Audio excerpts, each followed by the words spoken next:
welcome. This is great. I don't think we've ever done this, where we have two esteemed members of the MG educational staff getting into a brawl. No, I'm just kidding. That's not the point of tonight. The point of tonight is to have an open discussion about Torah, spirituality, God, light stuff that you want to talk about after a long day at work. What I'm really proud of, and I want to introduce I don't want to say our panel, but our educators, and many of you know both Rabbi Daniel, Rabbi Pinny.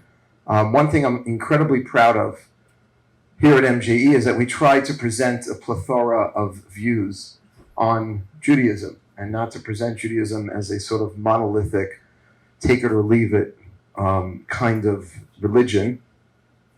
And we have different educators who come with a very substantive, solid Jewish education. Both Rabbi Pinny and Rabbi Daniel both studied in various yeshivot over the years. Rabbi Pinny and I have been doing this together for a lot longer. No offense, Rabbi Daniel. 16 years last week. 16 years. Rabbi Pinny's been on the MG staff for 16 years. I think you got a clap for that. It's not going to be held against you. 16 weeks. 16 weeks.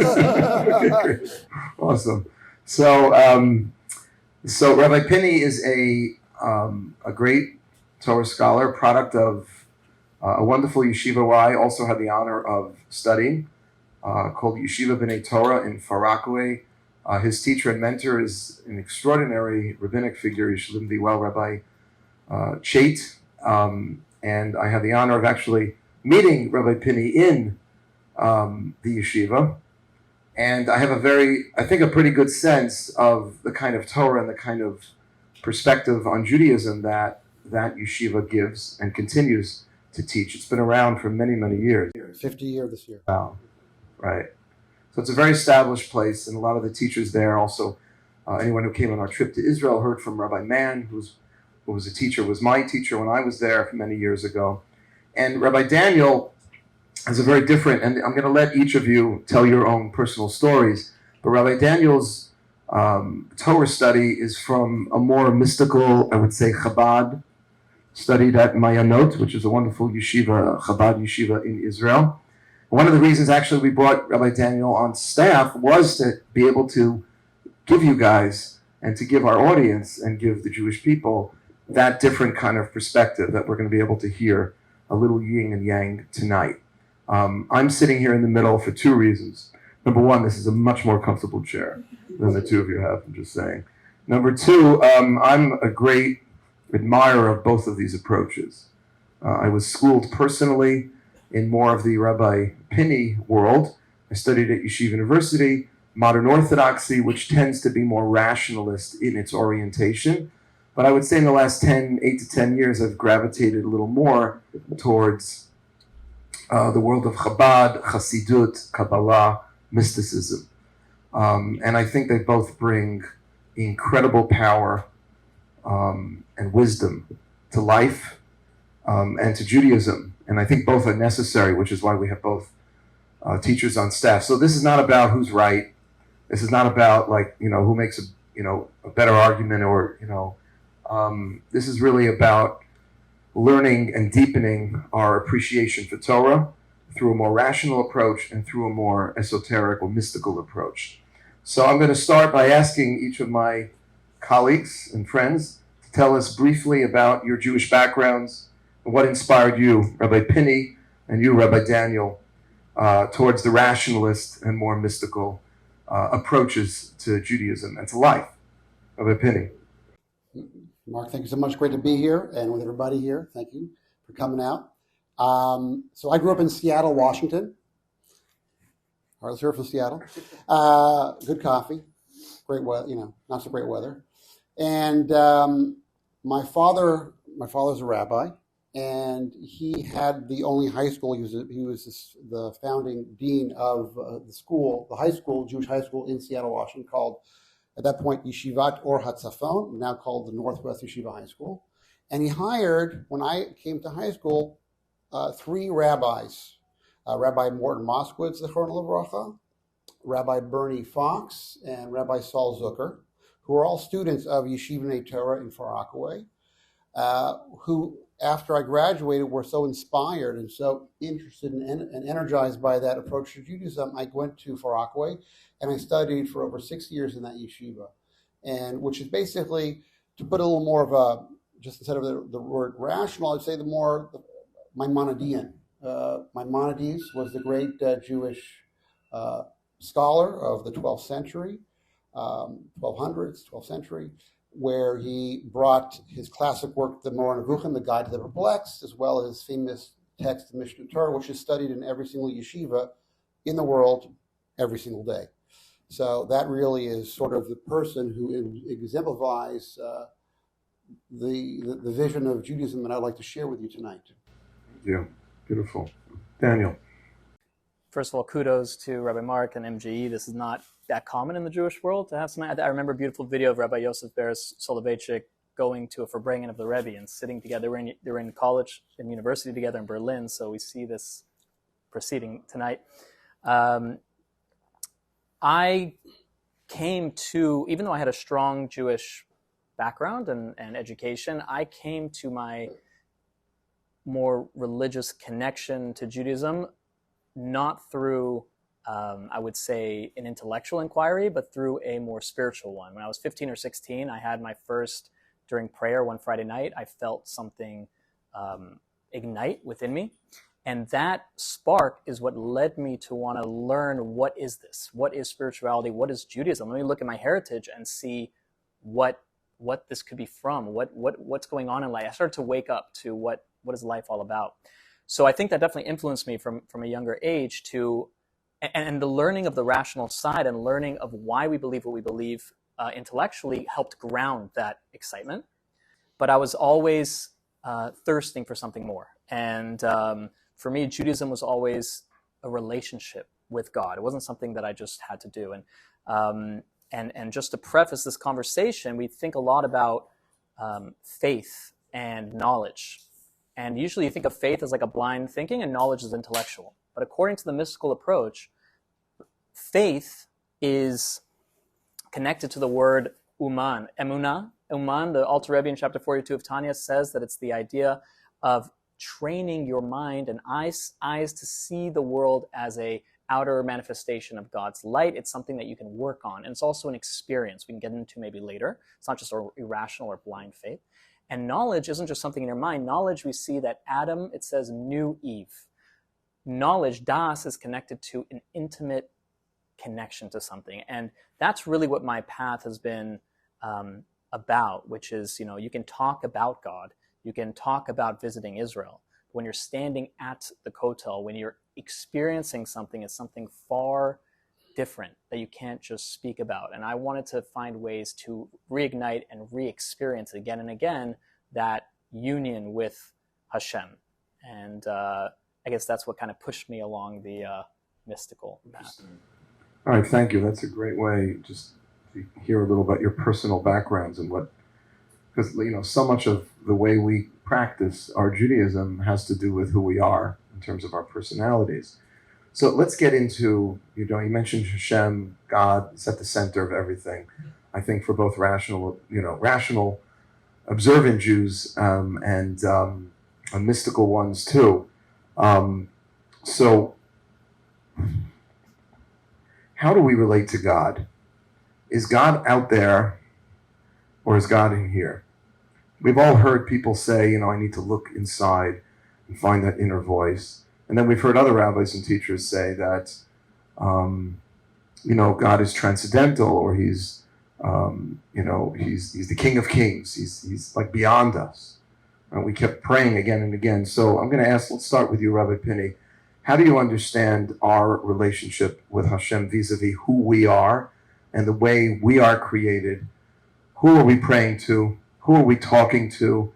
Is there a part of God within us? Is God out there? We're here. How do we bridge that gap? No, light question. Thank you so much, Mark.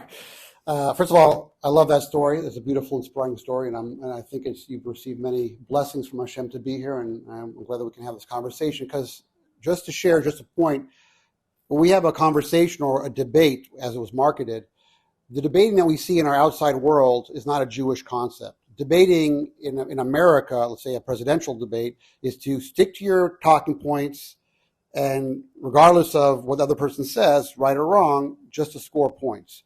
Here we're in a symposium about ideas, and the goal is that for all of us to get a greater insight than we had when we walked in. And as well as myself, I'm here to learn, and I think that should be the attitude of everybody.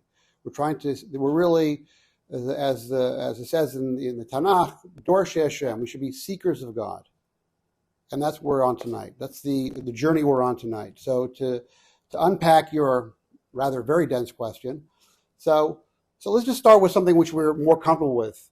Everybody here is familiar with the most classic sentence in the Torah: "Hear, O Israel, the Lord is our God. The Lord is one." What does that mean? So Maimonides discusses that. What is God's oneness? And he talks about that in his Mishnah Torah in the first chapter of the Foundations of the Torah. And he says, God's oneness is absolutely unique. He's not one like a body. So if we have a person before us, it's one person. But yet scientists tell us that one person is composed of 37 trillion cells. So he's one, but yet many, composed of parts. So number one, God is a oneness who's not a body, and therefore he has no parts. And two, he's not a oneness like an idea. Let's say that we have an idea called beauty. Well, you're beautiful, and everybody here is beautiful. So everybody partakes of the concept, the singular concept of beauty. So that's a plurality. So God's oneness applies to only one thing: himself.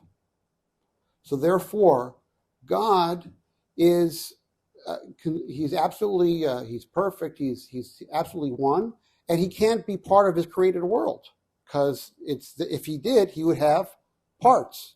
And that would contradict the most foundational sentence that we say many times every day: Hashem Echad, God is one. He's uniquely one, a oneness that's exclusive to him. And not only that, there's the greatest Kabbalist, Nachmanides, who lived in the generation after Maimonides, who wrote the first Kabbalistic commentary on the Torah. And he said, he took it one step further than the Maimonides. He said, imagining God having parts is a contradiction. And you cannot believe a contradiction. You cannot believe in a square circle. You cannot. So you can say it. You could say that God has parts, or there's a part of God in all of us, but you don't really believe it, because you cannot believe in a contradiction. So both the Kabbalist, the original Kabbalist, one of the most primary, and Maimonides, the great rationalist, are agreed that the oneness of God precludes him being in his created. Him and his creation are separate. That's why it's a creation. There was, as it were, God existed separate from there was no creation. And then, due to his will, emerged from him the created world. Why? We do not know. It's another thing. This is an area where you have to have humility. We also do not know a lot. But we have some foundational principles that is part of our tradition. And just understanding what Moshe said. God is one. He's uniquely one. No parts, no body, and not part of his, and completely other than his created world. Has no correlation, does not look.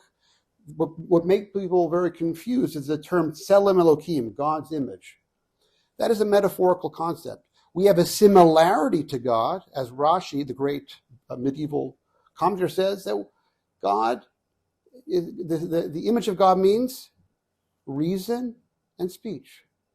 Mankind was given a profound, generous gift, the ability to think, to reason, and to communicate ideas. The greatest gift. In that way, we are similar in a metaphorical way to God. But we don't look like God. You may even call it a godliness because it's so unique. But us and God are completely different. And the Rambam even goes further. He says, if the entire material world, the universe, would not exist, God would exist in his perfection. And if we don't add anything to him and we don't subtract anything to him, His perfection is eternal. All right, excellent. So maybe we can just pick up on this one point, Daniel, that Rabbi Pinny shared, which is that, and tell me if I'm saying this right, Pinny, that because God's unity is absolute, we can't partake of God's existence in any way. God's there and we're here because we are the creation. He is the creator. And by definition, if we would somehow partake of God's existence, that would somehow compromise his oneness or his unity. Right. And that would not be God. So I don't have enough time to go into the entire Hasidic and Kabbalistic answer to that, or different perspective to what Rav Pinny said. I think there's a story in the Talmud and one of the ancient writings that says that there was someone who asked a similar question. If you see so much, how could you say God is everywhere when we see so much multiplicity and detail? And he pointed to the different windows and the different sun rays, the lights coming through the different windows, and you saw light everywhere. If you look at a lake or a river and you see sun gleaming, thousands, millions of dots on the lake, and you say, wow, there's so many different aspects of light. You say, no, it's really just one source. It's one sun. If you go through a prism, light goes through a prism and different colors come out. It's all coming from one source. So the idea of God being detached or not part of this world or this universe is, I'm sure we'll get more into it as the night goes on. The mystical approach is quite the opposite, that yes, it is not at all a infringement on God's essence and infinity, but to limit God to infinity, so to speak, to limit God to not being able to manifest his light in a limited form or in details is also a limitation on God. It's a detraction from God. Just briefly on what you said at the beginning about, is God found within or without? I think about Avraham Avinu and the patriarchs and the prophets. Avraham was known to investigate the world and see God in it, logically. But he was also considered one of the greatest mystics, like Sefer Yetzirah is attributed, the first book of Kabbalah is attributed to him.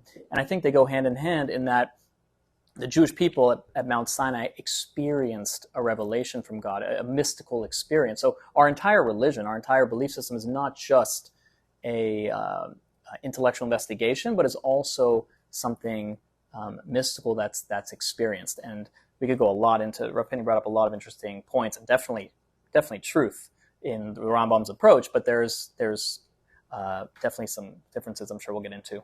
So just to clarify, because we want everyone to actually follow this whole thing.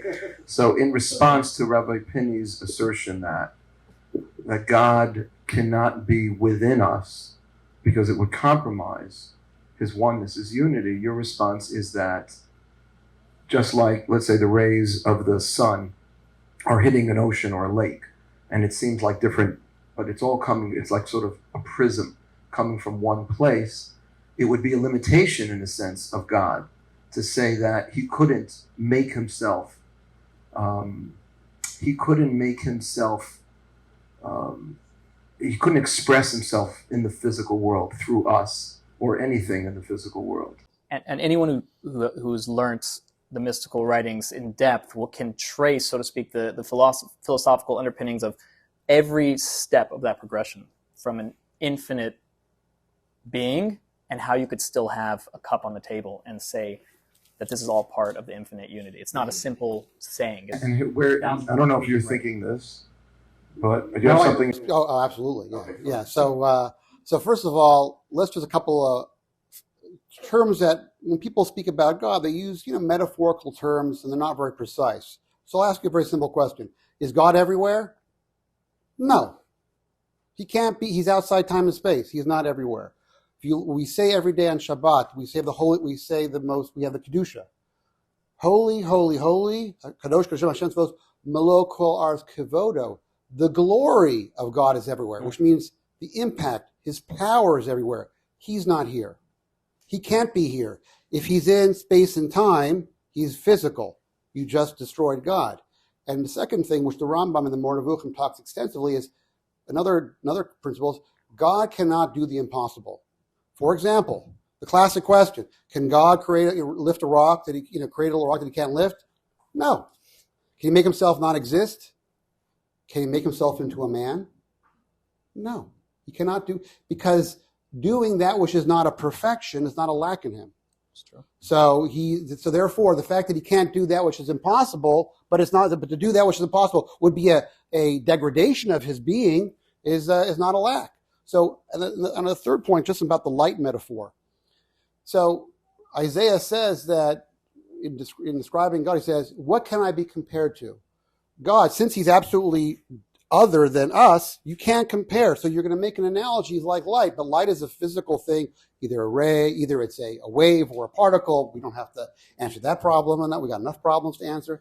Okay. But the bottom line is it's a physical phenomena which has physical properties. God's not physical. He doesn't have physical properties. And therefore, it's a nice analogy. Now, I want to say another point, which I think is very critical. We got to this particular point is Nachmanides wrote the first Kabbalistic commentary on the Chumash. And in his introduction, he says the most strangest thing, which I'm going to tell you right now. He tells you, don't read it unless you've had a tradition, ish mipi ish, person to person, about these Kabbalistic ideas. Do not read that. Why? It will hurt you. Why will it hurt you?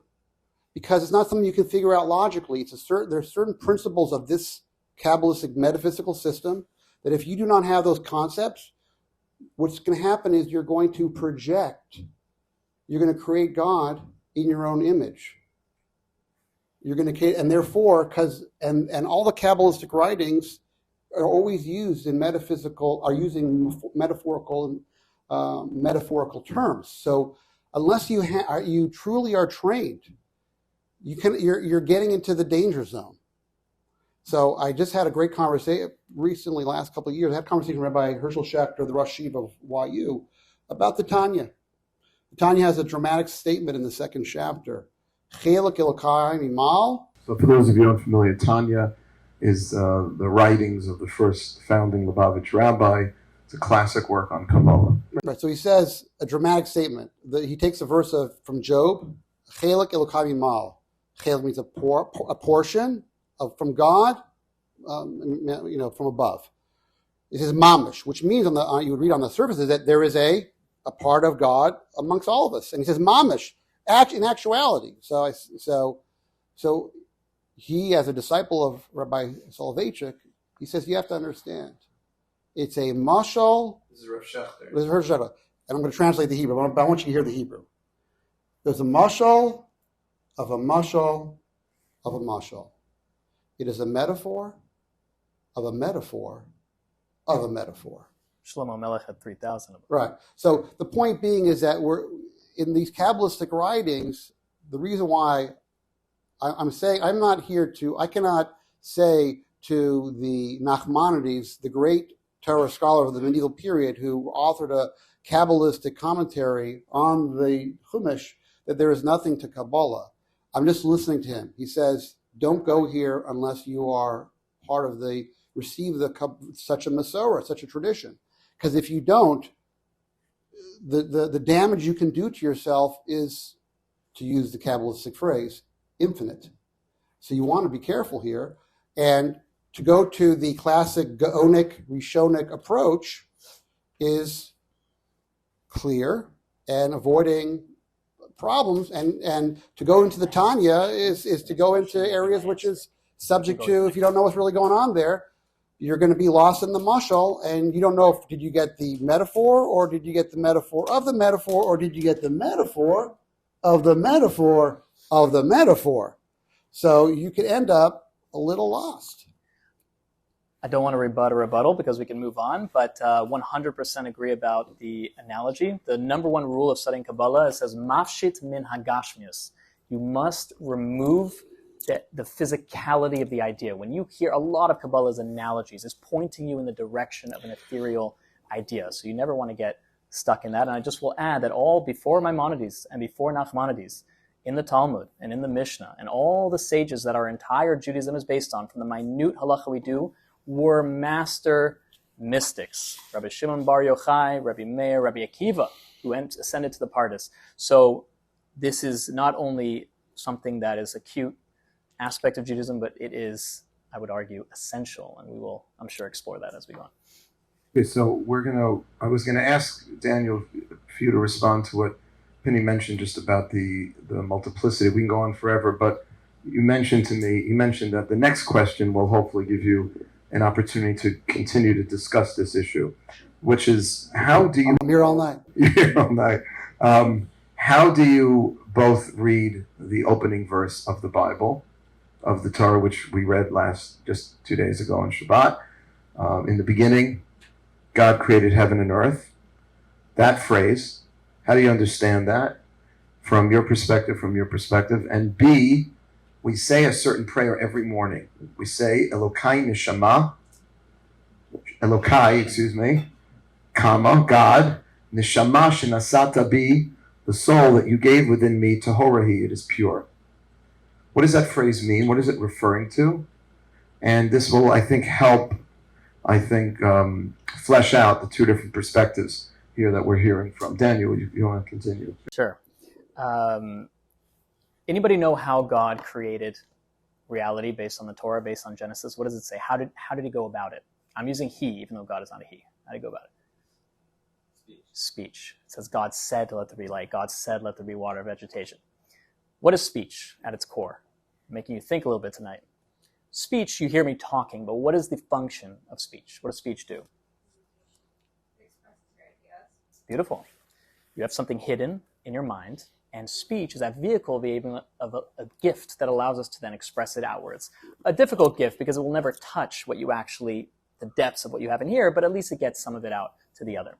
But there's another aspect of speech. It's communication.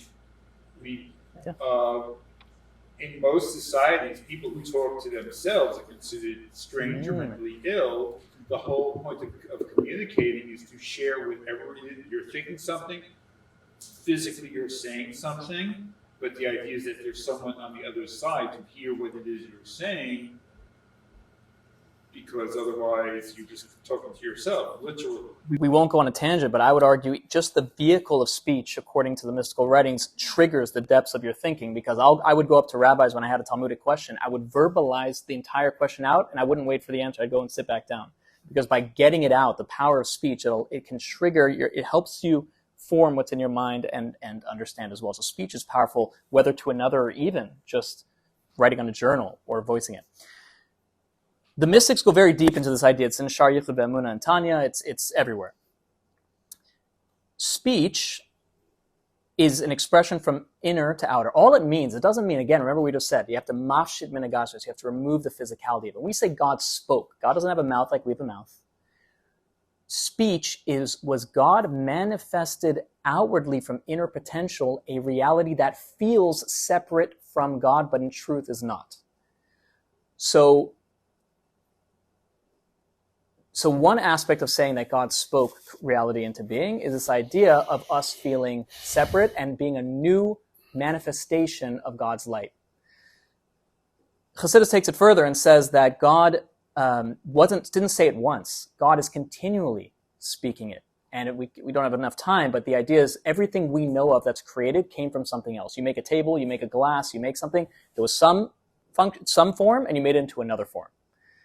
When do we ever see an example of something coming from nothing? Never. This universe is only an example of something that comes from nothing into something, and that needs perpetual infusion of energy. When God splits the sea, which we can get into if that actually happened, or what your view on miracles, but when God splits the sea, what does it say? Did he just split it once? No. There was a wind that pushed the water apart the entire night. Why? Because the nature of water is to descend.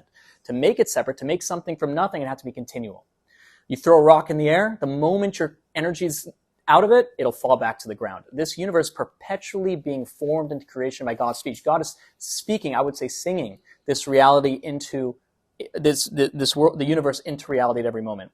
There's an argument between a misnagid and a chassid. Misnagid was a term used by those who opposed the new Hasidic movement in the 1700s, and they did not have nice debates like this. It was very brutal until not that long ago, actually. And someone said, well, how would God destroy the world if he wanted to?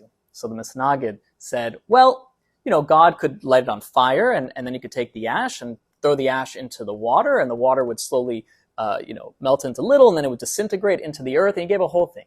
So they asked the chassid, how would God destroy the world if he wanted to? He said, God would stop speaking. would stop forming this reality into what it is. Now, what's a detraction from speech? The mystics say that the universe being created by God was milin de hediota, like foolish talk. Like if I saw you guys tonight, you walked in and I said, hey, what's up, absentmindedly. That's what this universe is. The grandeur of all the galaxies in the universe we live in that we're so amazed by, that is God's like, hey, what's up? Meaning just a word from you, how much is that to your essence of who you are? Very little. Hashem, God, although this is all an aspect of God's reality and God's being, is nothing, as if a speck of dust in the infinity that is God. When you ask the second part of the question, the soul you have placed in me is pure, the beauty of that idea is, what was the last thing that God forms? He speaks, he speaks, he speaks, and then it says, God, vayipach ba'apav nishmas chaim. God blew a soul into the nostrils of man. What's the difference between me talking and me breathing? I can filibuster for 16 hours. We rabbis love to talk.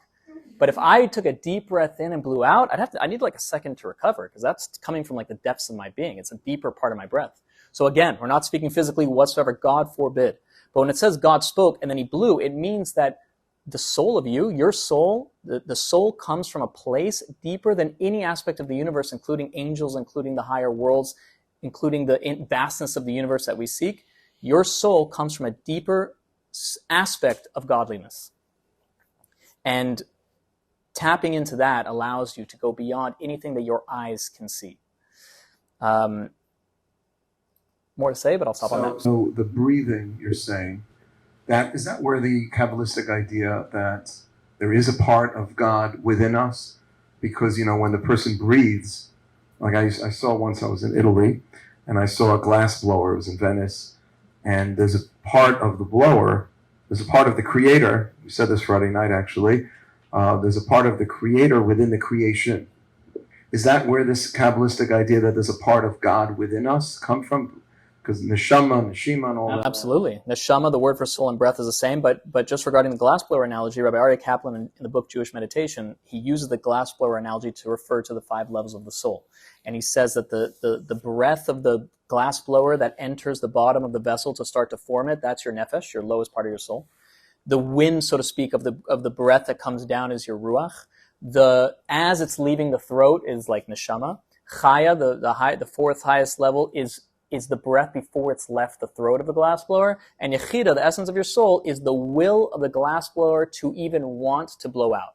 Again, these are all analogies upon analogies upon analogies, but the essence of your soul is one with God like a desire. Like if you walk into your kitchen after work and you smell a delicious dish, your desire for that dish before words come about, before you even move towards it, just an inner desire, how one that is with you, that's the depths of your soul as it is one with God at all times.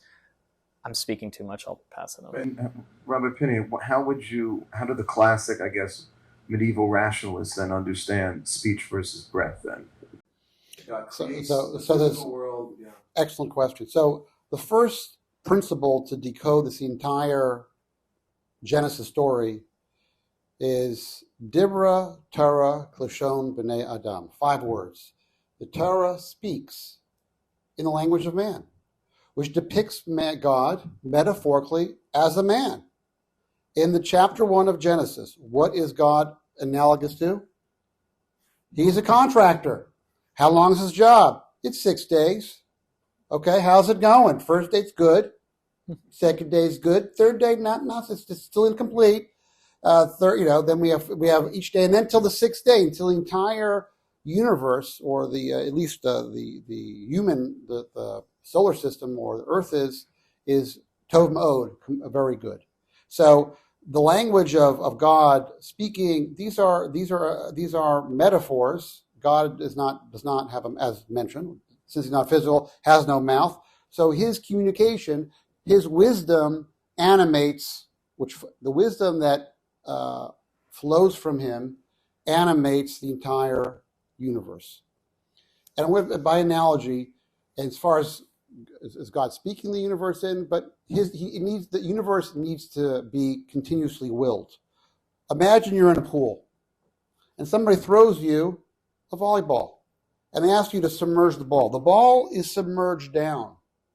Now, if you let go of that ball, the ball will shoot up. that really reflects the relationship between the universe and God.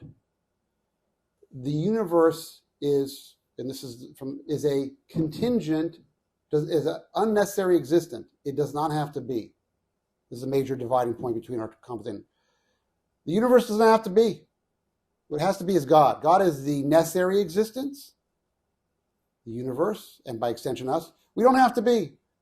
It requires God's will. And a product of his will is the universe itself. Can we know why he did it? No, because he does. If you do, then you're going to put God into causality. Like he has a need. God is not physical. He has no needs. No difference here. No, there's a tremendous difference because he is a huge difference. What I'm depicting is what they call just I'm going to put you into a graduate school course of philosophy for 60 seconds. Here we go. This is the difference between theism and panentheism. Panentheism. P-A-N-E-N, not Right, pantheism. right, not pantheism. Pan means all, N means in. Right. So, theism, God, so, all's within God. So, theism is God is the absolute all perfect being, perfect, no parts, and as extraneous to him is the universe.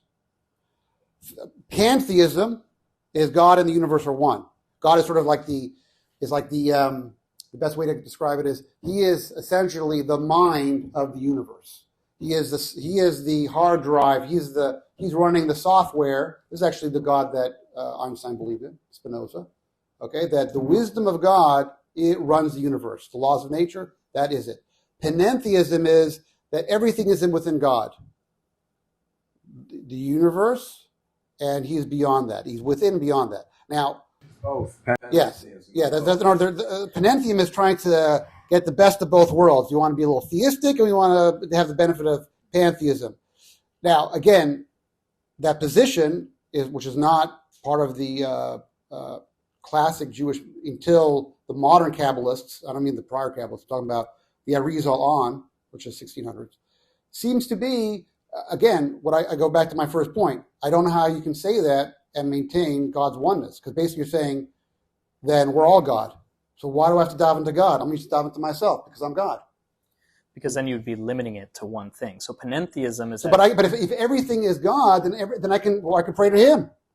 He and I both are all parts of God. Because then you're limiting God to Him. Meaning, once you segregate, once you delineate one thing, like praying to one thing, to a tree, to a table, to a person, you're now limiting God. At that moment, you're limiting God in one thing. Panentheism, which I do gravitate more towards. Pan, all, N is within God, meaning God is not limited to, and it's the difference also, between the Eastern religions and Judaism is that there's a monism. There is a being that is behind all this. It's not just all oneness and there's no being. There is a being behind all this. So on one hand, you have the best of both worlds, as you said, that everything is. Well, that's the intent. Yeah, yeah. Everything is there's nothing outside of God, but God is not limited to one thing. It is all just aspects of God's expression. Right. Just expression, by the way. Again, speech is a great thing to think about. So let me come back to something Pinny was mentioned before. How do you feel about what Pinny said about this not being studied by the masses? There is this famous edict that you shouldn't learn Kabbalah until you're 40. By the way, there's Rabbi Moshe Weinberger was a big rabbi in the 5 towns, probably much more in the Kabbalistic camp, said there's also that says 18, which is just as credible. He said, that. But what's your feeling? Should it be limited to any age, or you're now on the MG staff? How would you feel like if somebody walked in here Wednesday night one-on-one learning? By the way, 7 to 8 o'clock Wednesday night one-on-one learning. Always plugging. Somebody wants to come in, and they say, I want to learn Kabbalah. And you see they don't really know their Aleph from the Bet. I would be in favor with a great teacher. I think that we live in a time that is desperate. There's in the Alter Rebbe's time, which was far less of a, as I had a rabbi who said, back in the day, if you wanted to do a sin, you had to prepare for a month. You had to save up money. You had to buy a ticket to the big town. You had to go to the big town and go to some risque show. It was a whole to-do. Today, you just turn on your phone. So in the Alter Rebbe's time, in the little shtetls in Europe, one time, Rabbi Pinchas of Koretz, who was a student of the Baal Shem Tov and the Maggid of Mezrich, you would think a Hasidic master would be very pro. He was against sharing it to the masses. He felt it was for a select few. And one of the papers of the Maggid's deep, deep, beautiful teachings was in a gutter. I guess it had flown through the window, and he was enraged. Like, look at the way this is being treated, this essay. So the Alter Rebbe wanted to placate him. And he said, there was once a king who had a son, the prince, who got ill, was sick, and he was on his deathbed. He was dying, and the doctors tried everything. One of the doctors said, my king, I have a small opportunity to maybe heal your son, the prince. It's a long shot. He's like, anything for my son. What is it? He says, it's going to involve your crown. He's like, that's okay. What is it going to take? He says, it's going to take the crown jewel in the front of your crown. We have to take it, grind it up, take the powder, put it in a drink, and this special gem might, a drop of it might enter his mouth and might heal him. And the king said, for my son's life, for sure. And it says Rabbi Pinchas Koretz heard this analogy and he was placated and calmed down. And the idea is the crown jewel of Torah, of God, is the mystical teachings of Judaism, is Chassidus and Kabbalah. And even though it's a risk to share it to the masses everywhere as if it's some kind of, oh, look at this cute analogy, when really the depths of it are, as you say, wait till you're 40, wait till you're older. Our generation is so sick spiritually, we're so numb to spiritual reality that I believe our bigger danger is to be numb to Judaism than it is that we might learn something that might be too esoteric. And I think it helps us wake up from slumber. And that's when the Baal Shem Tov came around, was after the Khmelnytsky massacres of hundreds of thousands of Jews were killed in Europe, and Judaism was dark, and Jews felt like so out of it. And he came to try to inspire that. And the final point to it is also regarding 40. I would say, in all honesty and in fairness to that perspective, I have noticed, and I've been learning for 20 years. I have noticed myself learning the same ideas that I did over the last 20 years in a completely new light as I've grown. Your mind matures. You're like, oh, how could I have thought of it that way? So no question that the older you get, the more you learn. And if you just study, some people just love studying Kabbalah and nothing else. That's like taking flowers from the ground, plucking the flowers from the ground, and enjoying the flowers. It's good, but it'll die out. It has to be in the earth. It has to be within the fundamentals of Torah observance, of halacha, of Judaism as a whole. Then Kabbalah can infuse that with more inspiration. But just on its own and in a adventurous, lazy way without the proper guidance, I think would be missing the mark. Wow. Okay. Thank you both. So I want to respond to that a little bit. Yeah. So first of all, that the opposition of Kabbalah for all people started with the Ramban, Nachmanides, and when the Arizal shared his teaching, his special illumination of we call modern Kabbalah with his disciples, not written down, and he made them swear on pain of death not to write this down, not to disseminate. But of course, what happened? It was written down and it was published. The Arizal was totally against that. what do you think of what Daniel's response, though? Do you think So we're not living in such an age where- not every illness do you give every kind of medicine. I agree with the illness part. In other words, like for example, I am the fact that we're having this conversation is because thanks to the Kabbalists, the conversation of God is now, we're talking about it. In the modern Orthodox world, which we both are part of, has an illness, which is about Judaism has been reduced down to, in a very hyper-focused way of doing the ritual activity in the most perfect way. Both the Kabbalists and the Rationalists maintain you have missed the boat. Isaiah says the Jewish people are doing your Judaism in a rote, mechanical way. This is an eternal problem. Do you think, Pinny, and this is something I think about a lot, do you think that our backgrounds, which is different than Daniel's background, do you think that unfortunately because we're not really talking about God, and we're not talking about God in this kind of way. We talk about God in a much more detached, academic way. Yep. That has led to a certain numbness, and that's led to a certain lack of passion and excitement, which unfortunately, and that's why someone like me, who's a product of this community, is veering towards that, and my son, Right. and there's a Chabad house at Yeshiva University now, which is like the bastion of modern Orthodoxy, and there's like a Chabad house there. It's like, I don't even know what the analogy to that would be, but it's happening because, in my opinion, and I'm just curious if... So I want to agree with the spiritual numbness diagnosis. Most observant Jews are dialing it in. In other words, it's basically reduced. If you're living a Jewish life as social orthodoxy, which is that there's a community and there's a ticket.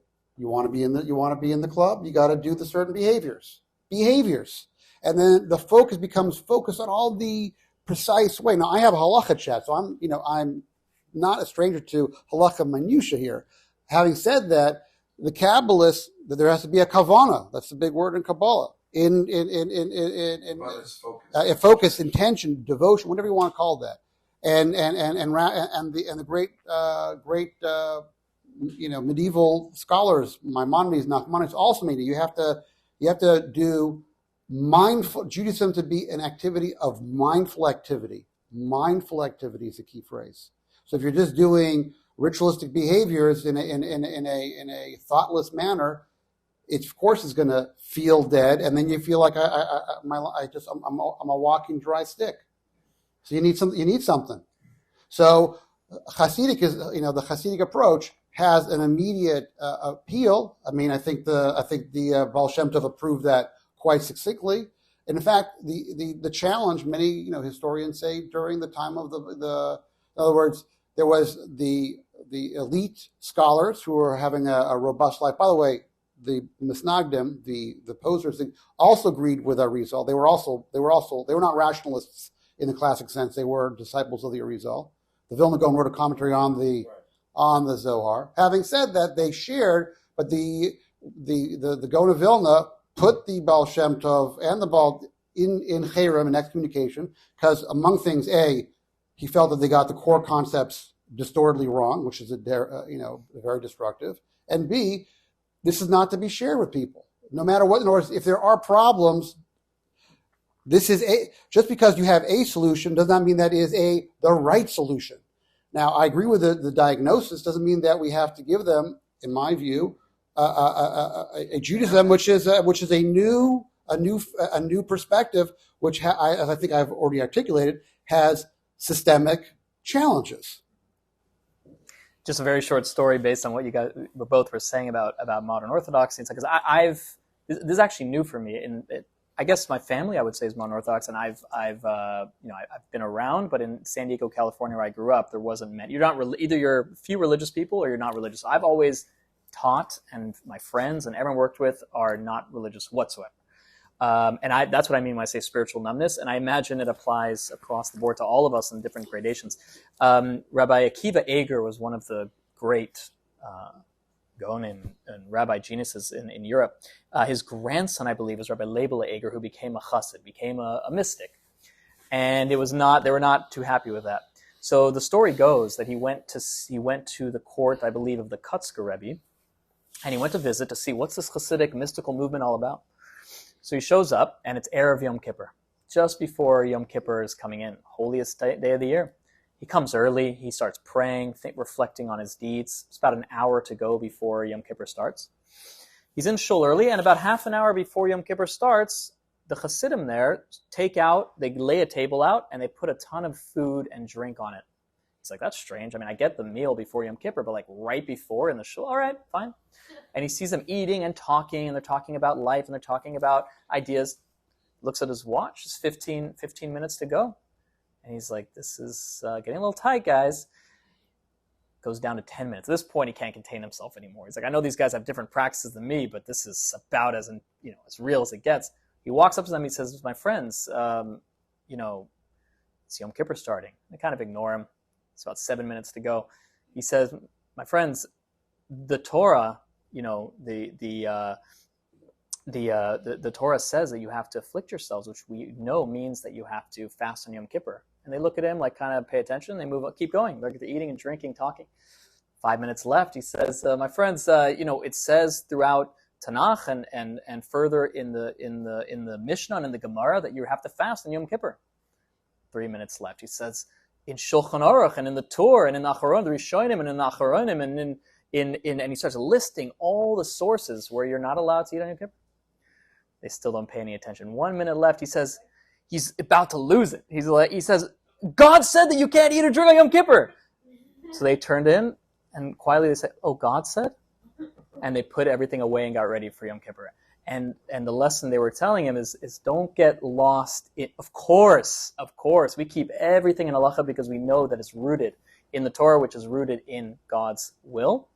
But we can't forget the source of what we're doing when we're learning and observing the aspects and the minutiae of Judaism. It's all God's diary. It's all God's will for us to connect to him through. And that was the message that they had for him. I want to ask you guys one last question. And then, by the way, we're going to open it up to our audience. Any questions, comments? Very practical. What is the point of a mitzvah? What is the reason God gave us these 613 commandments? And if you can give us an example, each of you, of a mitzvah and what it does to connect you to God. How does mitzvah, whatever mitzvah you want to choose, tell us how, in your mind, from your perspective, Rabbi Pinny, more of a rationalist perspective, Daniel, more of a mystical perspective, why did God give me this mitzvah? Or maybe we don't really know the answer to that, but how is this mitzvah somehow intended to connect me to my Creator? Yeah, Rabbi. Great question. That's literally a class, but we'll try to do this in a couple of moments. So first thing is that, let me just say what a mitzvah is not. It's not for God. The Torah says in Devarim, "L'tov lach," it's for your good. We say at the end of Yom Kippur, "Ma yiten lach." What can we give God? Obviously, we can't give the perfect being anything. So he gave us the Torah as a gift for us. Why? Human happiness, perfection, development, and simply put, to be the best versions of ourselves. Let me share specifically. You can look at the mitzvah as every mitzvah in a certain sense is a therapy. We have all kinds of ethical, emotional challenges, baggages, and a mitzvah there is coming to confront us. If we can't do a mitzvah, it's a message that there's something not well with me. If I can't give the charity, if I see the poor and I am indifferent to them, that means my soul lacks the quality of being generous. And if I can't do that mitzvah, that means I have to look within myself to recognize that. So every mitzvah is teaching us a lesson of ethics and philosophy, both on the individual level and on the national level, and to avoid certain things. In other words, not to steal, not to murder, not to ignore the plight of the poor and the orphan and the widow. It's to create the development. So, and the mitzvah that really is, we say, Talmud Torah K'nei Kulam, the mitzvah, which is the greatest of all, is the study of Torah. Because understanding what you're doing, to the extent that you can, will then energize, not just simply that you know how to do the mitzvah, but it will be a different mitzvah. So you can, on Sukkot, step into a sukkah booth, and you can lift up a lulav. But if you don't know what you're really doing, it has limited impact. You should still do it because part of your training. But imagine you understand the idea of Sukkot, and then you live in that sukkah. Imagine you understand why you're taking the lulav and esrog, and why you're keeping Shabbat, and why you're keeping kosher. It's a different experience. And that personally, what energized me as a Maimodean Jew, if you want to call it, is that every day I learn Torah, and I have the experience of discovery and the great wisdom of Hashem that He's granted us, and is allowing me to live a completely different life, where I can live a balanced, intelligent, thoughtful, minded life. And that is a great gift. And that's the mitzvahs. one of the earliest Kabbalistic work, Sefer Yetzirah, one of the core teachings says, Niutz tchilasam v'sofam tchilasam, that the beginning is wedged in the end, and the end is wedged in the beginning, that the highest is found in the lowest, the beginning is found in the end. Rabbi Pinny at the beginning of this conversation said, we're not coming to debate or argue, we're coming to build upon each other. So I want to say from the beginning to the end of this conversation here that what you just said now, I completely agree with, and I'm simply, hopefully, going to just add to that idea that prayer and that mitzvot are for yourself to grow 100%, but I would say it's also something that binds us and connects us to God. If you look at the word mitzvah, the sages say it's connected to the word tzavta. If you want to understand in Hebrew, Hebrew is an essential language. So when you can see the word, you can understand the essence of what that thing is. Mitzvah, tzavta, v'chibur means to connect yourself. Tefillah, prayer. Maybe I'll use tefillah as my mitzvah because the Gemara says, the Torah says you should serve God. Ezu avoda shebalev zu tefillah. That what does it mean to serve God? Says the Torah, it's to pray. Tefillah comes from tofel, which means to bind yourself. So mitzvot, tefillah, are ways that God has shown us that we can bind our souls and connect ourselves to God. The reason why Chabad, let's say, is really into putting on tefillin with somebody, and many in the Jewish world will say, but that person is not religious. They're not going to take on an observant life. Why are you doing one mitzvah here, one mitzvah there? And because based on mystical teachings, at that very moment, that person is completely unified and one with Orient Sof, with the infinity of God. And that's just a realness of that moment that can't be taken away. Can I stop? Yeah. Even if the person doesn't understand the nature of the leather straps that have been wrapped around his arm. And even if he has a tattoo of Jesus down his arm or whatever it is. The tattoos, the piercings, the whole thing. In your mind, in the mystic's mind, that Jew is still being connected with God in a profound way. Now we can get into the idea of makif and panemius, that if he was able in an internal way to understand what he's doing, everything Rabbi Pinny was talking about, 100% we work for that to be true. That makes it real and one with you, and not just a encompassing, kind of like when people have trippy experiences where it's real for the moment maybe, but they don't bring it down into their life. That moment might not affect them as they go on their day, and that's a sad thing, but that moment was real. That it's metaphysically. Something was happening between that person's soul and God. And physically, there's an idea that when you do a mitzvah, it changes. The Gemara says that we call it whenever if you meet a Chabad who puts on tefillin and so on for the very first time, they call it karkafta.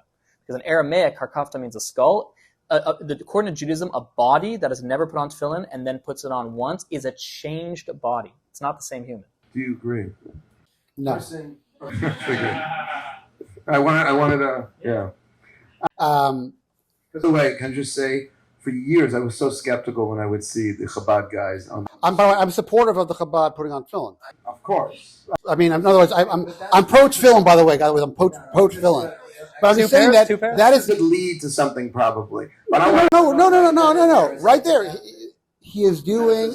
He's doing a mitzvah. Of course, he doesn't understand a thing he's doing right now. Yes, that's part of his journey. So you're okay with that? I'm saying that. I'm saying what's happening on the spiritual level. Because the difference is so I'm just saying, so on the spiritual level, beyond the person. With the person, what's happening to that person's soul and God? Is anything going on there? He has no idea. I'm going to make it just very theoretical so it's clear. He has absolutely no idea why this bearded person has wrapped leather around his arm. I saw a tweet where this woman wrote, some Amish guy asked me to shake a big asparagus and a lemon. On Sukkot, you know? No, because I struggle. I'm asking you, Penny. I consider you one of my colleagues and teachers. And I've struggled with this because they obviously believe these guys are standing all day doing this. Yes. They obviously believe there's some spiritual impact, and not simply because it could lead to mitzvah versus mitzvah and all that. But that's not so first of all, the person, if he is in fact Jewish, assuming that's got it's happened before. That's a separate thing. That's another conversation. All right, assuming the man there is Jewish, he puts on tefillin. He has fulfilled. He fulfilled the mitzvah tefillin, which is as yes. He doesn't believe in yes. God. This is part of God's kindness. Part of God's kindness is He does not require you to be a philosopher or a Talmud Chacham to participate in His Torah. He put the bar all the way down. And the phrase in the Talmud is, mitzvos einan tzrichot kavana. Mitzvah does not require intent. Just like you're putting on the mitzvah, he did the mitzvah. It's a level. I would assume he has to know he's doing a mitzvah. Yeah, well, the Chabad, they're pretty clear. They're telling him they tell him they're putting on the mitzvah tefillin, and they'll give him a shema card, and they do a great job. Let's give it for Chabad. I mean, look, they're out there. Let's give it up, people. Let's give it up. So the bottom line is that right. So Chabad.org /donate. Anyway, so the bottom line is that yes, that he's doing a mitzvah on the basic level, and what. Let's ask him more. Well, what is the purpose of tefillin? Let's talk about that. What does the Rishonim talk about that? Let's assume He's not going to know that. He's not going to know that. By the way, if you want to make a real little chiluk there, Rabbi Eliyahu Lopian described the mitzvah of tefillin as like, you make a phone, you put 7 numbers to make a phone call. So it's like a way that you can, so to speak, like connect to God, or like you're doing something that then triggers. Whereas the Hasidic approach, the mystical approach, is you are now enveloped in godliness. It's an actual godly act itself. It's not leading to something or triggering something. It's many layers to a mitzvah, but. So the idea is that let's ask, what does the Torah say tefillin is? It talks about reminding us about the Exodus. In other words, the tefillin and mezuzah. These are mitzvos. It is part of our fashion, part of our decor of our home, to remind us of the reality of Hashem. Because it's very easy to forget about God. That's why this gathering tonight is so special. We're having a conversation on a Monday night, on a wet, dreary Manhattan night, and we have a room full of people who really want to take their concept of God and deepen it. And that really is what tefillin and mezuzah are trying to do every moment. It's there to remind you. The Rambam brings down the verse that they're the angels that surround you, which means that because they remind you about the core principles of Judaism. So there are many Jews that were awakened initially because they had that tefillin experience. But I don't want to right. But even if they weren't awakened, it was. Was it the best? Was it their all-star best performance of mitzvah tefillin? No. Gesture from the point of view of the. No, it was not. No, it was not meaningless because you interviewed the guy 5 minutes later. And the guy says, like, that was just weird, man. I just want to say this is something, I don't want to go too deep as an outreach professional, but I whatever you want to call it, but I struggle with both sides because the outreach approach of if there's 100 people in the room, I would love 2 or 3 to become like, Torah observant and connected. But and if others are not interested, then I wish them the best. Whereas let's say a Chabad approach might be, even if no one ever becomes religious, if I can help somebody have one true connection through mitzvah, that's good.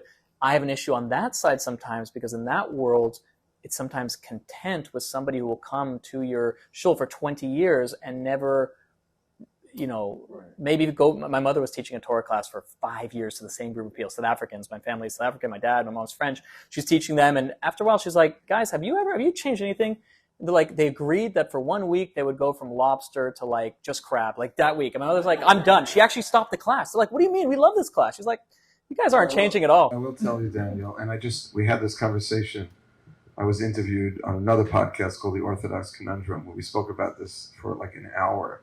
And I'm jealous of some of these Chabad rabbis who have been convinced, some would say brainwashed, but have been convinced that all you have to do is get a Jew to do a mitzvah, irrespective of what happens after, it doesn't matter. We in the more Litvisha community doing outreach are very result driven, and we're like, if that's something else, what was the point of it? So I would say like this, that I don't look at outreach in the classic sense. I view our outreach as a kind of teaching of Torah to people who didn't have the opportunity.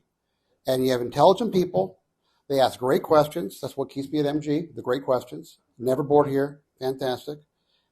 And answer the people's questions. And they're adults.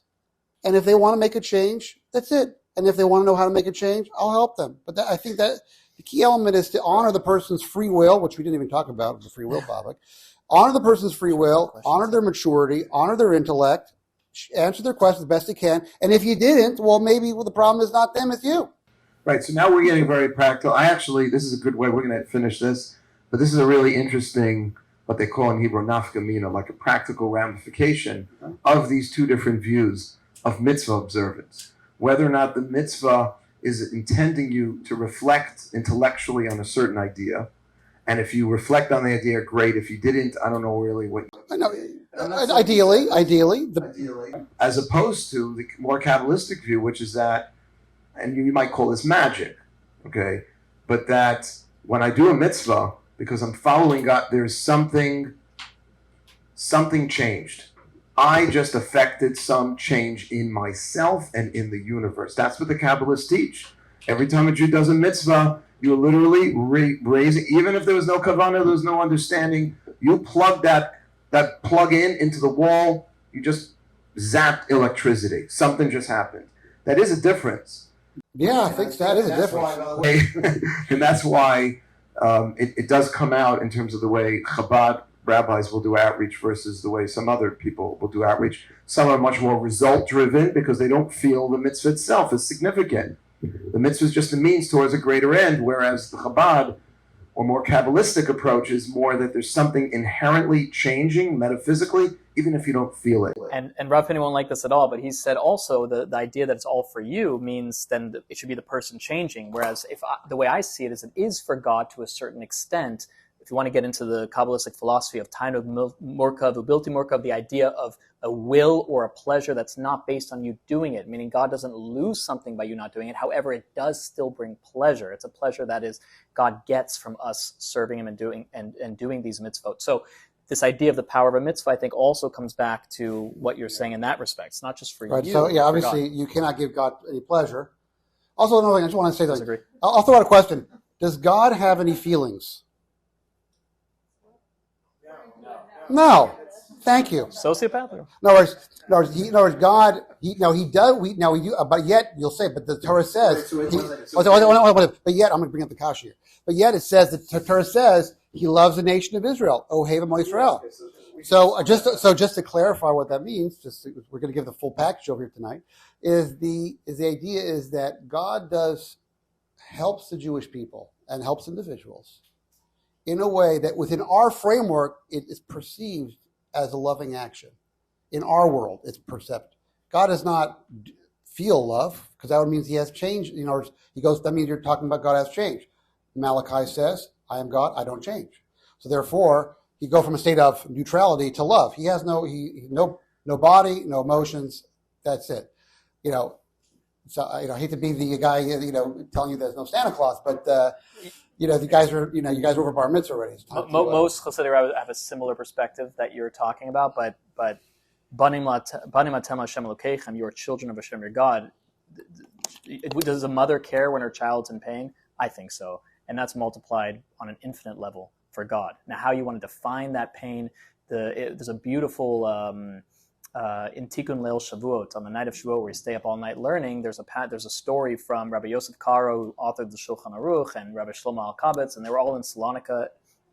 And that night there was a Baskel that spoke through Rabbi Yosef Karo. It's a whole thing, but the story talks about how God said, "If you knew my pain, the Shechina is in Galus." And we can a whole other discussion of what does it mean, the Shechina and the divine presence, and the way God manifests in different ways. But there is an aspect God chooses to care, and God does feel whatever pain we're in, the Shechina feels, and that's why, according to the Maggid of Mezrich, when you pray, you shouldn't be praying for yourself. You should be praying that so to speak, the Shechina is whole. That the only reason darkness exists in the world is because the world is in exile, because God is not revealed in the world. If that was true, if we had a revelation of God in the world, nothing bad could happen. Nothing could exist. It all stems from there.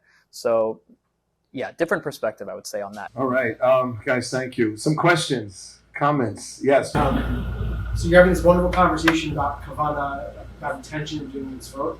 I'm wondering how you would both answer the question to someone who's coming to Judaism, the point of prayer is, or the goal of prayer is. The point of prayer is actually built into the very Hebrew word, lehit palel. Pilel means to judge. Lehit palel means to judge yourself by standing before your Creator and recognizing that you are a created being, and you focus your mind on God's kindness to you and to the Jewish people,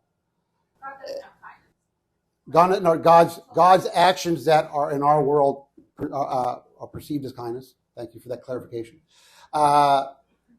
Just speaking a little bit, I'm allowed to use a metaphor. That by first of all, it's recognizing God on a regular basis, because the natural of the egotistical part of man is not to think about God unless you're in a crisis. When you're in the room and you're waiting for the doctor's report about cancer, then some people think about God. Here, 3 times a day, we think about God. We praise God for His kindness to the whole world and for us, the Jewish people, and us. And B, if we become transformed with that, and we become a different person via the prayer, He will record. And we say I need these needs: wisdom, forgiveness, health, financial stability, so I can be a better servant of God. He may grant that to you because you have now you're now a different person through the activity. So simply, prayer, a tool of personal transformation. If you are successful, you're a different person than you were you started, and therefore you're worthy of a different destiny. The 4 parts of the Shacharit prayer is, according to the Kabbalists, correspond to 4 worlds that we ascend, and when we reach the 4th, Atzilus, which is 1, we whisper, we do the Amidah silently, God is close. The Amidah the silent prayer comes from Hannah. Hannah, when she's at the ark in Shiloh, she's wordless, she's whispering prayer and crying and asking for a child. And Eli, the high priest, the Kohen Gadol, sees her and says, "Excuse me, miss, are you drunk?" She'd never seen that before. She says, "No, my master, I'm not drunk. I'm heartbroken, and I want a child, and I want to dedicate him to the temple." And when he hears that, he says, "You should be blessed. You have a child." She has Samuel, one of the greatest prophets ever. The Rebbe has a beautiful teaching on this, and he says, Eli knew she wasn't drunk. He wasn't like, "Oh, are you?" He said, "Are you drunk on your own needs?" Asking for a child is a beautiful thing to ask for. You're not asking for a Porsche. Nothing wrong with that. But you're not asking for a Porsche. You're asking for a child. You've been childless. He said, but in this holy place, the ark, the holiest place on earth, this is not the place to ask for any needs. It's simply a time to pray, to connect to God, to ask God what He needs. She says, "You're wrong. I'm not asking for a child for me. I'm going to dedicate this child to the temple. I'm asking for my needs because I know that is what's going to fulfill my mission on earth and bring Hashem into this world and make this world a dwelling place for God. That's why I'm praying." He says, "Oh, if that's the case, then I'm wrong, and you should be blessed." And to me, that is what prayer is. Prayer is co-creation. It's co-creating a new reality with God. And we don't have time to get into the Kabbalah of it, but prayer is not just a bunch of words that some rabbis put together. The prayers we have, the sages that put it together, like Mordechai from the Purim story, prophets, the Anshe Knesset Agdola, these were incredible, mystical, and just incredible sages. They ordered the Hebrew letters because just like we said, God spoke reality into being with the Hebrew language, Hebrew letters. These Hebrew letters help you connect back up. They help you ascend back up to connect with God, so that together with Kavanah, of course, with that deep heart intention, with that emotion, you connect up, and then you're able to send up, and then you're able with God with these words to then intentionally bring down a new reality. To ask God for your needs, yes, but to ask for your needs when you pray because you want health and wealth and a family so that you can draw God into that reality. Not a question, just more just comments on everything that you guys discussed about whether a person who hasn't wanted to fill in and does not understand what it means, whether it has an impact on him or not, just becomes, just my own perspective on that. If a person, in memory creates an impact. So whether or not the person understands what he's doing at that particular moment, as he said, he is connecting with a person he knows is a fellow Jew, fellow brother. And in that moment, whether it be something that he understands or not, it will impact him in whichever way his mind helps him, it will. Mm-hmm. And also, about your mom teaching the class and saying, nobody really, was there really a result? I think that Judaism is a very unique religion in the sense that you look at other religions, they have a very, direct way. And yes, we have the Torah, but when you speak to others, they're like, what do you mean? Some Jews do this and some don't? Like, no, like in our religion, it has to be like this, like this, like this. And it's like, we're so diverse in the fact that everyone defines their Judaism differently. Somebody eats crab, but they do everything else, or they'll, somebody won't watch TV on won't do anything on Shabbat, but will watch TV. But for them, they're keeping form of Shabbat and they're being Jewish. So, in a world of diaspora, and in a world where your parents, lived in, might have, either lived in communism or in a way that they were not allowed to practice religion, and let's say people are wanting to move closer to that, to change a person where their family was different or something like that, or to change a person where their whole life would be lived a different way. It takes a lot to make that change. However, the teachings that they're getting from your mother or whoever, the impact that it does to the soul is very, very real. And as for whether that achieved the result of specific things, that would be wonderful. But I'm not sure that matters in a large perspective of what it's doing to their mind and soul. So just briefly, our opinion is that, first of all, I told that to my mother, the power we've been talking about of just the class, just that moment of connection, and she has since restarted the class. So 100% agree with you. I will say we do believe there's an objective truth, not that each one is kind of choosing their Judaism, but yes, but I'm agreeing with you in that Judaism to me is a relationship, not a religion. So everything you are doing, it's like say, oh, I only call my grandmother 3 times a year. I only go to Yom Kippur services. Well, you'd have a more intimate relationship and a closer connection if you went 200 days. You called your girlfriend a couple times a week than if you did it once a year. So it's not that every aspect you do of Judaism, if you keep an hour of Shabbat, there is a power in that hour, no question about it. It's not detracting. And that's, by the way, that's why I'm not a big fan of Reform, conservative, Orthodox, ultra-Orthodox, Hasidic, progressive. I think there's observant and there's levels within that of how much, and of course how you do it and what you go to. We could talk about different, but not to divide our Judaism. No, that we've done this since ancient times. This is what reality is, and how much we want to make it part of our lives, and the way we want to 100% is powerful in and of itself. Every aspect you do, I agree with you completely on that. Adam, yeah. So I'm kind of curious as to your perspective on these 2 ideas. One is, how do you interpret the idea that on Yom Kippur that God appeared to the Kohen Gadol in a cloud of smoke in the Holy of Holies? And the second question is, how do you interpret the meaning of the 13 attributes of God? Doesn't it? Sure. It doesn't say in the... Just repeat. Okay, so the question is 2 parts. One is that as the high priest would go into the Holy of Holies on Yom Kippur, and you would bring down, a shovel of coals and put incense, and then create a whole cloud, and you sort of that God's present there. It doesn't say that. It doesn't say that in the Torah. It just so he's in the holies of holies. It is a place where he is absolutely thinking about God in a complete way, and when he steps out, he immediately does a prayer.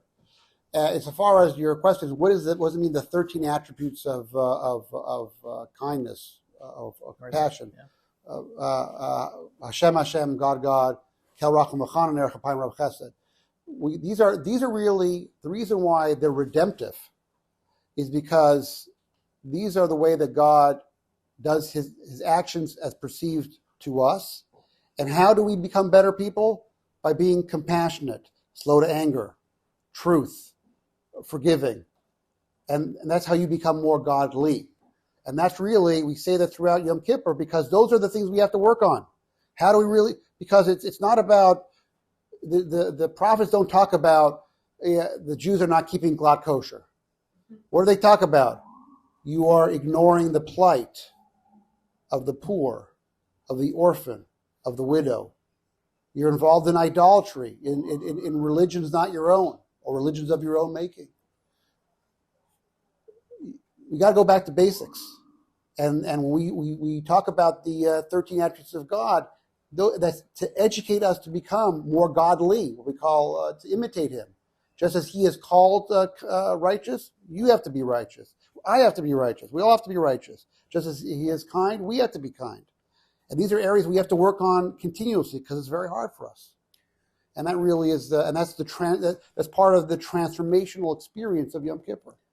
I want you to know we've gone full circle because Rabbi Moshe Cordovero, one of the greatest Kabbalists of the 16th century, has a book called Tomer Devorah, which is how we can imitate and mimic God through the 13 attributes of mercy and the 10 sirot of exactly what Rabbi Pinny said, of acting in the way that God acts. So it all came full circle. Thank you. Yes, Garth. So I wanted to pick up on the reference to mindfulness and Kabbala, and how you were saying, Rabbi Pinny, that for many Jews, Jewish practice is habitual, it's rote. And so my question is, how can mindfulness be better achieved in a Jewish world? And I think about meditation. I think about how the mind spins, the power of meditation to try and calm it down. And the Kotzker Rebbe says, "Where is God? God is where you let God in." And it seems to me that mindfulness is not emphasized at all in modern Orthodox religious practice, or meditation is not. It's very rare that you ever come across an Orthodox rabbi who's well versed in Jewish meditation and can really teach you how to do it. And so my question is, why is that? And what can be done about it? That's an outstanding question. So there's the mindfulness, which is part of the practice of meditation. That I'm not even speaking to that part. I'm talking about mindfulness. It says that like I am present. Let me paint a picture. I could just say it's Sukkot. We just finished the holiday of Sukkot. I got to eat lunch. I grab my lunch. I'm here at the Jewish Center. I step up into the sukkah. I make the blessing, eat the lunch. I'm out. I bounce. I'm done. Did I get the halachic mitzvah point? Check. Chink, chink. I did, on a very basic level. When I mean by mindful, is like, what am I about to do? Just stopping for a second. What am I about to do? I'm about to do it. I'm part of expressing I'm dwelling in a sukkah. Why am I dwelling in a sukkah? The Torah says openly to remind us of God's providence of protecting the Jewish people in the desert. So I'm here. I'm doing a reenactment, if you will, in my sukkah to re-experience just a flavor of the reality, the real reality of God and His providential relationship to the Jewish people. That even though that we have gone through tremendous travails, against all odds, we are here. So when you sit on that sukkah, on that relatively nippy afternoon, eating your lunch in the Jewish Center, you may be eating that lunch there on 86th Street, but you're thinking about the relationship of God and providence to the Jewish people that He has not left us for 3,500 years. And against all odds, we're here. We shouldn't be here. We should not be here. We say, and it just mimics what we say on the Seder. In every generation, they try to destroy us, but God protects us. And so your act of sitting in the sukkah is an act of expressing the freedom and the joy and the simcha that you as part of a great nation are the beneficiary of God's kindness and providence. It's a different lunch. I guarantee it. Such an important question. In New York especially, there's so much noise. There's so much happening. And even if you're blessed somehow to find a silent moment, maybe you take a vacation to the Bahamas or something, you're sitting alone on the beach, you get a breath. And in that moment, you now have another layer of the noise that's in your own head. And you have to go through all the chatter, all the mind talking. So it's very hard to drop into that soul we're talking about. The mystics say that the amount of your soul that you're aware of is like the amount of your body that's in your shoe. Very little, just my foot. That's the amount of your conscious awareness of your soul. The idea of meditation, the idea of mindfulness is to tap into the vast reservoir of the beauty that is your soul that is connected to God. And when you think of King David, when you think of the prophets, many of them were shepherds. Many of them were walking in the fields with their sheep and were contemplating the meaning of life and reflecting. King David says, I think, the most beautiful two words in all of Tanakh or Judaism. He says, Va'ani tefillah, and another place, Va'ani tefillati. It doesn't say I pray 3 times a day and then I'm done. It says I am prayer. Everything I do, when I eat my lunch, when I take a breath, when I walk down the road, when I tend my sheep, I have intention that this is something that is making God happy, that is connecting myself to God, that is a divine act. And as Rabbi Pinny was talking about, having intention when you're doing any mitzvah, knowing the reason behind it, taking a moment. You don't have to be like the Chassidim Rishonim that would take an hour before and an hour after every prayer just to get ready, to prepare yourself. But instead of rushing into everything, some Chassidim will go to mikvah, they'll go before they pray, or maybe taking, just to be proud of this, big breathwork fan, I just started at the end of prayer breathing for like a minute, just closing my eyes, because prayer is as lofty as it should be. Many times I'm rushing to something or whatever it is, and I don't actually have the right intention. So I try to just sit with my tefillin and just take a moment and set intention for the day and just connect. So I think that idea throughout your day, finding moments or whatever you're doing it's not that complicated always. We can go deep into Jewish meditation and Jewish mindfulness, but simply, we said neshama is neshima, that your breath is your soul, that finding silence, just close your eyes for a minute, a couple times a day, and just breathe and realize that God is giving you that breath to stay alive, and say, thank you, Hashem, and feel that truly. Thank you, God, for the gift of life today. I will do my best today to grow and to do good. And that's all I have to do in life. How am I growing and becoming a better version of myself? And how am I impacting the world around me for the better, making other people's lives better too? And that's it. Last question. Andrew. So it seems like at least part of the root of the disagreement, at least from my view, is that Rabbi Daniel talks a lot about this aspect of God being a being, and Rabbi Pinny is very much about God being a principle. And these things can be in conflict because a principle doesn't change. A being connotates change. So it's a kind of a paradox. And Rabbi Pinny mentioned earlier about humility, about being okay with not being able to understand certain things and understanding our limitations. So isn't when we reach the point of paradox, isn't that when we reach that point where we realize that we can't understand, that it's possible for God to be both a being and a principle at the same time? And it doesn't seem like we come to the resolution that there really is no conflict here, and that the things kind of like symbolized by the symbol Aleph is that two things that seem as if they're actually in opposition in reality are part of a unity that is above our comprehension, that is before creation itself. So I was trying to end on a very positive note. So I think you heard two traditions of God tonight. Now, I want to say God is a principle. He is a being. In other words, he exists. In a certain sense, we can't say anything, which I didn't even get into, we can't say anything positive about God. We are forced to use language. That's part of the problem here. We're dealing with that which is beyond language and to use language, and the Torah helps us out, because otherwise here's the choice that the Torah solved. If you want to be absolutely true, you can't speak of anything about God because we can't know him. He's unknowable. So you can't say anything. So there should be no Torah. The Torah wrote in a way that we can get some idea, some sense. And that was the gift of the Torah, to be able to articulate God in a way, and plus the oral to understand in a deeper way, for us to have a conversation that we're having tonight about God. But here, I think is I don't want to, we could, maybe there's somebody who could see an ultimate, synthesis here. To be honest, I'm a growing Jew. I hope everybody here is well. So I don't know where I'll be in 10 years, but I'm just saying this is my understanding, and my research and my studies brought me to this point.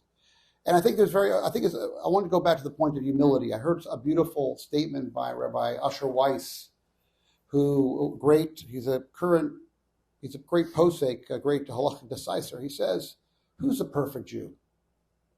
How can we envision the perfect Jew? He says, in my mind, the perfect Jew has the following qualities. He has the mind of a Litvak, a Lithuanian Jew, but he has the heart of the Chassid. He has the love of the land of Israel of a religious Zionist. He has the honor of Torah like a Sephardic Jew.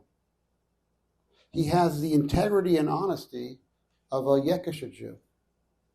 In other words, and I'll go further, I would add to him that he didn't say this, I would say those who engage in Tikkun Olam like the conservative reform movement Jews. Yeah. I would say like this, we can learn from all Jews. No community has it down. We've not entered into the Messianic era. Every community has certain virtues which you can study and learn. And the goal here is to get the very best of everybody and be the best version of yourself. And that's all you can do. I want to thank you so much. Thank you, Rabbi Pinny. Thank you. Just to close off, I love that. What Rabbi Pinny just said was amazing, and I really resonate with that idea that God, don't limit God to one. If you're Sephardi, if you're Hasidic, God must be in my camp. No. We're all included fragments of, we can learn from from each other, the big teaching of the Baal Shem Tov as well. And I can't get into it now. The idea, of course, Kabbalah, God doesn't change. Ani Havaya Lo Shanisi. God before the universe is the same God after the universe.